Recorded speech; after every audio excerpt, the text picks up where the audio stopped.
नमस्कार दोस्तों, स्वागत है आप सभी का हमारे YouTube चैनल एग्जाम गुरु में। साइंस बायोलॉजी चैप्टर 3 इसमें पढ़ेंगे पौधों के विभिन्न भागों के बारे में। पहला है जड़, दूसरा तना, तीसरा है पत्ती, चौथा है पुष्प, पांचवा है फल। तो सबसे पहले पढ़ेंगे जड़ के बारे में। जड़ के द्वारा पौधों में जल एवं खनिज लवणों का अवशोषण किया जाता है। कई बार एग्जाम में पूछा गया है कि पौधे में जड़ के द्वारा क्या कार्य किया जाता है, तो जल एवं खनिज लवणों का अवशोषण किया जाता है। अगला पॉइंट है जड़ में ही पौधों के भोज्य पदार्थों का संग्रहण होता है। अगला पॉइंट है सामान्य जड़ दो प्रकार की होती है, पहली मूसला मूल, दूसरी अपस्थानिक मूल। मूसला मूल का निर्माण मूलांकुर से होता है, इसका एग्जाम्पल है नीम। अपस्थानिक मूल को झगड़ा मूल भी बोला जाता है, इसके एग्जाम्पल है गेहूं, बाजरा। अगला पॉइंट है पौधे का भूमि से बाहरी भाग होता है, उसे आरोही या पररोह कहते हैं। पौधे का भूमिगत भाग अवरोही भाग होता है। भूमि से बाहरी भाग वो होता है जो पत्तियां, तना, ये भूमि से बाहर की तरफ होता है, तो इसे बाहरी भाग कहते हैं, ये पररोह में आते हैं। और जो भूमिगत भाग भूमि से अंदर यानी कि जड़ें होती है, अवरोही भाग में। अब पढ़ेंगे तने के बारे में। तना, इसमें पॉइंट है पौधों में जड़ों के द्वारा अवशोषित खनिज पदार्थों को पत्तियों तक पहुंचाना तथा पत्तियों में निर्मित भोजन का संचय करना। तना का कार्य है जो भी जड़ के द्वारा जल एवं खनिज पदार्थ अवशोषित किया गया है वो पत्तियों तक पहुंचाता है, और पत्तियों में जो भोजन निर्मित होता है उनको जड़ों में स्टोर रखता है। इसका अगला पॉइंट है हरे तने में क्लोरोफिल होता है, जैसे कि शतावरी है, इसका तना हरा होता है जिसके कारण इसमें क्लोरोफिल होता है। क्लोरोफिल है तो ये प्रकाश संश्लेषण की क्रिया करेगा जिससे इसमें भोजन का निर्माण होगा। तो इस पॉइंट में है हरे तने में क्लोरोफिल होता है जिसके कारण ये प्रकाश संश्लेषण की क्रिया करके भोज्य पदार्थ का निर्माण करते हैं, जैसे शतावरी। अगला पॉइंट है मरुस्थलीय पौधों में जल संग्रहण करके उसे अनुकूलित करना, एग्जाम्पल है थूर। तने के 3 भाग होते हैं, फर्स्ट है वायवीय तना, दूसरा है अर्धवायवीय तना, तीसरा है भूमिगत तना। वायवीय तना इसका एग्जाम्पल है अंगूर, नींबू। अर्धवायवीय तना इसका एग्जाम्पल है दूब, घास, जलकुंभी। भूमिगत तना इसका एग्जाम्पल है आलू, प्याज। अब पढ़ेंगे पत्ती के बारे में। इसका पॉइंट है पौधों में पत्ती का कार्य प्रकाश संश्लेषण द्वारा भोजन का निर्माण किया जाता है। तो पत्ती में प्रकाश क्लोरोफिल पाया जाता है जिसके कारण ये प्रकाश संश्लेषण की क्रिया करेगा जिसके द्वारा भोजन का निर्माण होगा। अगला पॉइंट है पत्तियों में रंध्र पाए जाते हैं। पत्तियों में रंध्रों के द्वारा ही गैसों का आदान प्रदान तथा श्वसन कार्य किया जाता है। जैसे कि हम पत्तियां नजदीकी से देखते हैं तो छोटे छोटे छिद्र समान जो संरचनाएं दिखाई देती है उन्हें रंध्र बोला जाता है। इन रंध्रों के द्वारा ही गैसों का आदान प्रदान किया जाता है, और इसमें श्वसन कार्य भी पत्ती के द्वारा ही होता है।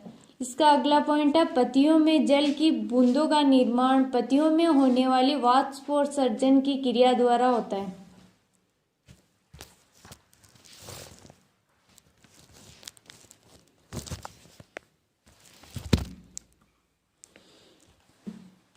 अगला पॉइंट है नोट लगा के पादपों के द्वारा अनावश्यक जल को वाष्प के रूप में बाहर निकालने की क्रिया को वाष्पोत्सर्जन कहा जाता है।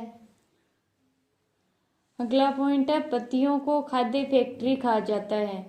खाद्य फैक्ट्री मतलब पत्तियों में ही पौधे के भोजन का निर्माण किया जाता है। जैसे कि पत्तियों में क्लोरोफिल पाया जाता है तो प्रकाश संश्लेषण की क्रिया करेगा तो भोजन का निर्माण होगा। अगला पॉइंट है पुष्प। तो हम पुष्प के बारे में ये टॉपिक पढ़ने से पहले थोड़ा सा इसका बेसिक पढ़ लेते हैं।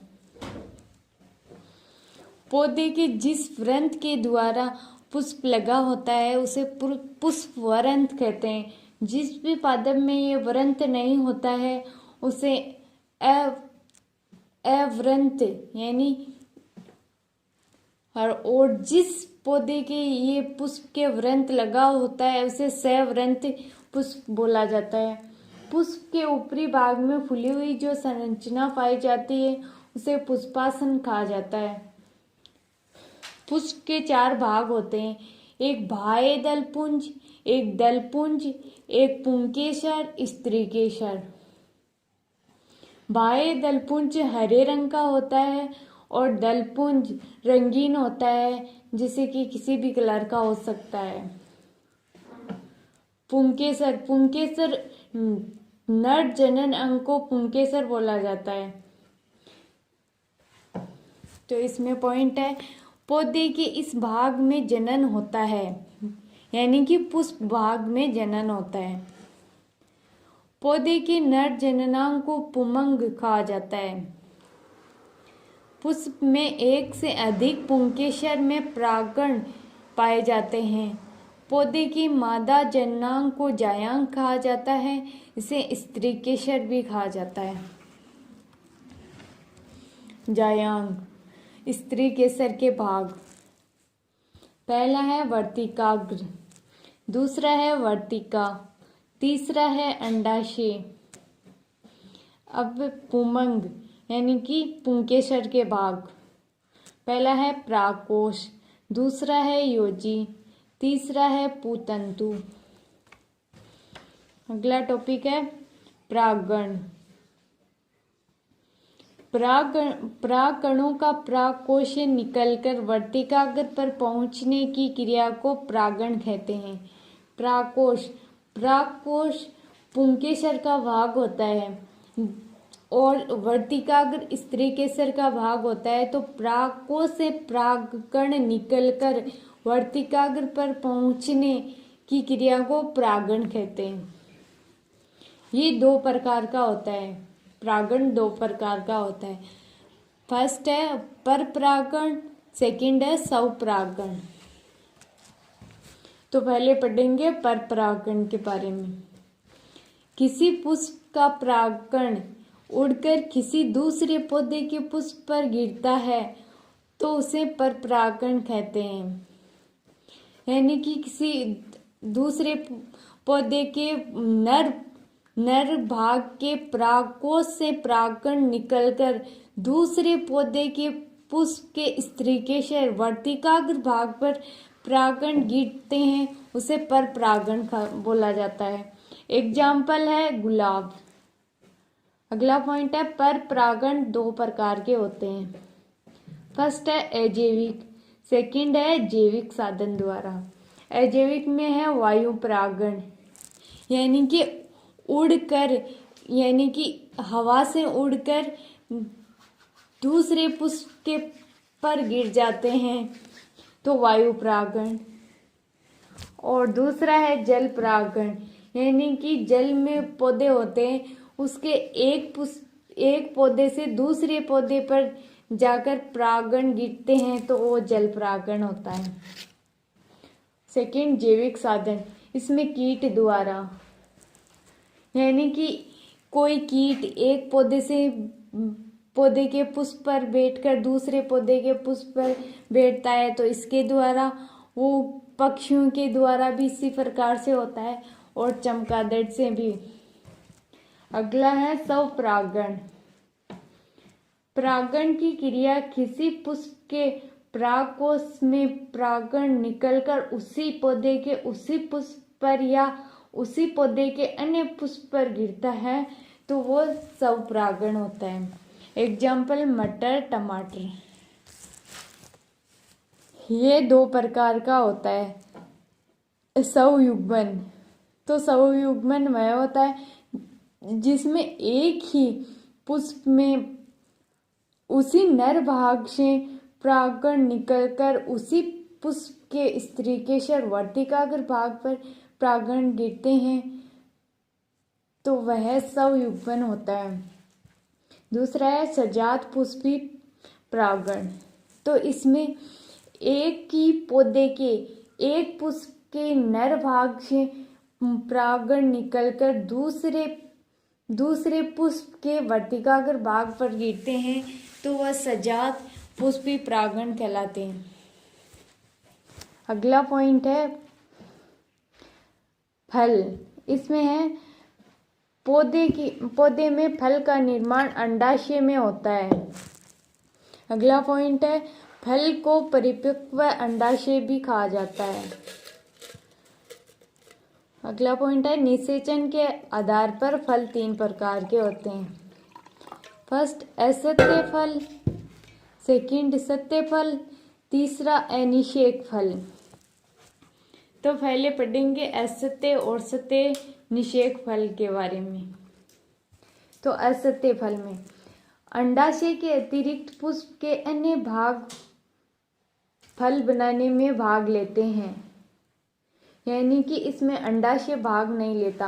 अंडाशय मतलब पुष्प का मादा जननांग भाग नहीं लेता है और नर जननांग भी भाग नहीं लेता है, यानी कि बाह्य दलपुंज इसमें पुष्प फल बनाने में भाग लेते हैं।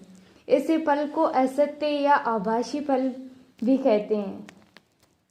इसके एग्जाम्पल हैं सेब, नाशपाती। सत्य फल में है फल बनाने में केवल अंडा से ही भाग लेता है, उसे सत्य फल या वास्तविक फल भी बोला जाता है।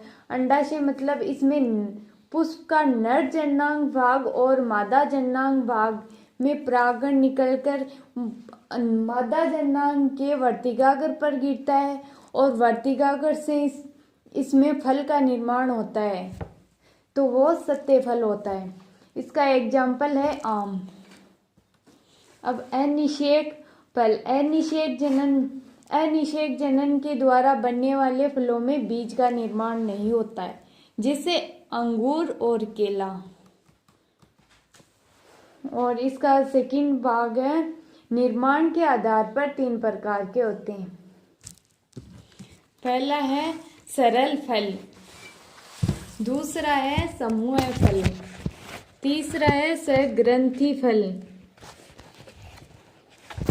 तो इसमें सरल फल वह होता है जिसमें एक ही पुष्प के द्वारा एक ही फल का निर्माण होता है, वह सरल फल में आते हैं।